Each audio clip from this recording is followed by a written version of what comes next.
नमस्कार मंडळी, आज ऑफिसच्या डब्यामध्ये आहे पालकची पुरी.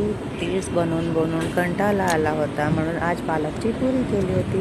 पालकला मस्त गरम केलं, वॉटरमध्ये बॉईल केलं आणि हे त्याची पेस्ट केली आणि गहूच्या आटामध्ये सर्व मिक्स केलं, मसाला, गरम मसाला, हळदी पावडर आणि हे आता पीठ रेडी झालं. तर आज बनवणार पालकची पुरी. तर काल मिस्टर मला बोलले होते की आज सॅटर्डे तर आपण चायनीज खाऊया, पण त्यांनी मला टांग दिली का ते फील्डवर्कवरती असतात तर त्यांना जेवण व्यवस्थित भेटत नाही, म्हणून त्यांना माझे हाताचे जेवण खूप चांगलं वाटतं आणि मला पण असं वाटतं की एवढी मेहनत करतात तर त्यांना ॲटलिस्ट मी चांगलं जेवण बनवून देऊ. मला एवढा भूक लागत नाही, मी हेल्दी आहे पण मला एवढा भूक वगैरे लागत नाही, मी काही खाऊ शकते, पण त्यांच्यासाठी मी असं प्रिपरेशन करते.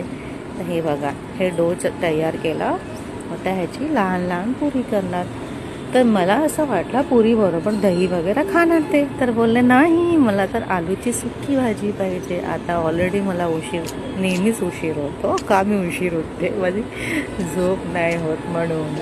तर मी आलू लगेच बॉईल करायला घेतलं आणि सुक्की भाजी केली. ओनियन, मिरची, मसाला टाकून आलूची सुक्की भाजी. त्याच्याचमध्ये साबुदाणा परवा मी भिजत घातला होता, तो साबुदाणा उरला होता, पण काय झालं, पाणी नाही आली तर. आणि ही माझी पिंक टॉप, टेलीची स्टाईल माझी मेकअपची. थँक्यू सो मच अगेन, जे मला फॉलो करतात, लाईक करतात, कमेंट करतात आणि भरपूर प्रेम देतात मला, तर थँक्यू सो मच. हे 2 पॉइंट्सची पावडर आणली होती, त्याची फ्रेग्रन्स एवढी चांगली होती आणि पॅकिंग बघा सुपर्ब. तुम्ही पण ट्राय करा. आज सॅटर्डे तर गोमाताला मी गवत दिलं होतं, त्याच्यासाठी चांगलं असतं. गाय हमारी माता आहे. Thank you so much, bye.